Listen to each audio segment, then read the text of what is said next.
مفسرین تفسیر میں فرماتے ہیں کہ ظلم سے مراد یہ ہے کسی کی چیز کو اس کی اجازت کے بغیر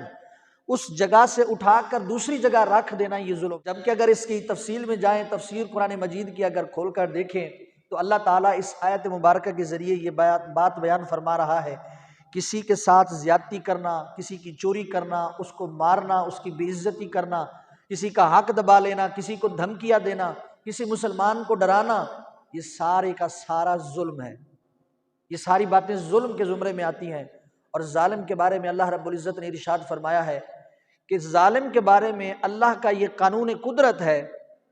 کہ ظالم کو اس وقت تک موت نہیں آتی جب تک وہ دنیا میں اپنے ظلم کا انجام نہ دے۔ فرعون کتنا بڑا ظالم تھا، 1.5 لاکھ بچے اس نے قتل کرائے، اتنا بڑا ظلم کرنے کے باوجود اللہ کے قہر اور اس کی پکڑ سے نہیں بچ سکا، اور اللہ رب العزت نے آج تک دنیا کے لیے اس کو عبرت بنا دیا ہے۔ نہ اس کو پانی نے قبول کیا، نہ اس کو مٹی نے قبول کیا، آج بھی وہ ایک لاش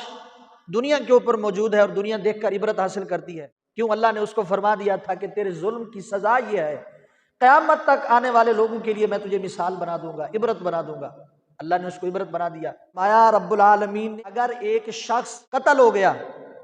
اور اس کے قتل کے اندر ساری دنیا کے لوگ شامل ہو گئے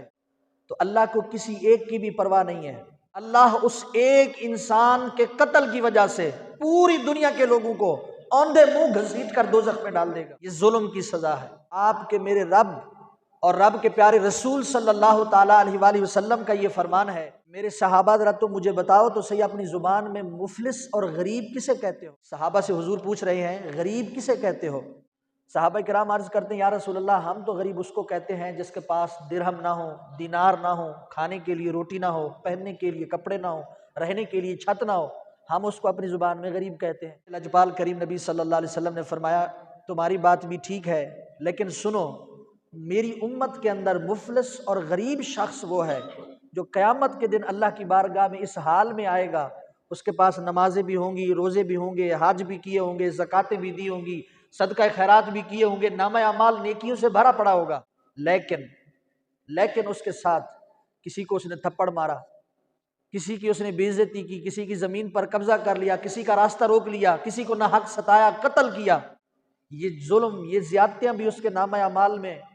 لکھی ہوئی ہیں۔ اب اللہ فرمائے گا بھئی جس کا تو نے حق کھایا، کسی کے پیسے دبائے، قرضہ دبایا، کسی کو مارا پیٹا، اس کا بدلہ۔ اب یہ آپ لوگ بہتر جانتے ہیں کہ اس وقت درہم دینار نہیں ہوں گے پاس۔ قیامت والے دن جب بھی ازالہ کرنا ہوگا کسی کا تو وہ اپنی نیکیوں سے کرنا ہوگا۔ اب کسی کو اس نے تھپڑ مارا، اس کی نیکیاں اس کے پلڑے میں چلی گئیں، کسی کے پیسے قرض دبا لیے، ایک پیسے کے بدلے 700 باجماعت نماز دینی پڑے گی۔ لاکھوں روپے ہڑپ کرتے وقت یہ ذہن میں خیال بھی نہیں آتا، لاکھوں روپے چوری کر کے حرام طریقے سے کما کر دوسروں کا حق مار کر کھاتے ہوئے یہ ہمیں بالکل احساس تک پیدا نہیں ہوتا کہ میں نے اس کا حساب دینا ہے۔ 700 باجماعت نمازیں، اگر کسی کو نیکیاں دے دیں، جتنے لوگوں کے حق اس کے ذمے، ان کی نیکیاں اس کے اندر تقسیم ہو جائیں گی، نیکیاں ختم ہو گئی ہیں، ابھی بھی لوگوں کا حق باقی ہے، تو اللہ تعالیٰ فرمائے گا کہ ان کے گناہ اس کے پلڑے میں ڈال دو۔ فرمایا صحابہ وہ حج بھی لے کر آیا، زکوٰۃ بھی لے کر آیا، قرآن مجید کی تلاوت بھی، صدقہ و خیرات بھی، نیکیاں بھی، ساری باتیں اس کے نامہ اعمال میں تھی، نیک پرہیزگار شخص تھا،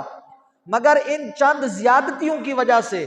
اس کی نیکیاں ان لوگوں کے نامہ اعمال میں چلی گئیں، ان کے گناہ اس کے پلڑے میں آ گئے۔ رب اس بندے پر ترس نہیں کھائے گا، اوندے منہ گھسیٹ کر جہنم میں ڈال دیا جائے گا۔ یہ سزا ہے ظلم کی،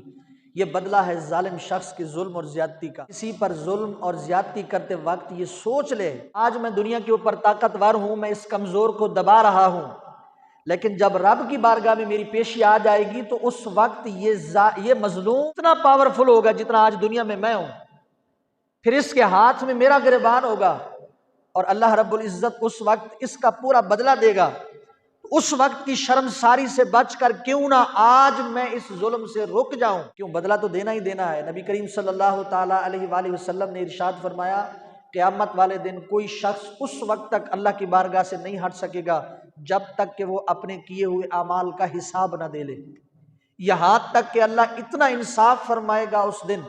اتنا انصاف فرمائے گا، اگر بے سینگ والی بکری کو کسی سینگ والی بکری نے مارا ہوگا اللہ اس کا بھی اس کو جزا دے گا، اس کا بھی بدلہ اسے دیا جائے گا۔ اس وقت کی شرمساری سے بچنے کے لیے آج اپنے دل میں فکر اور احساس پیدا کر کہ اللہ رب العزت کی بارگاہ میں پیشی کتنی بڑی سخت ہے اور ظالم کا انجام کتنا بھیانک ہے۔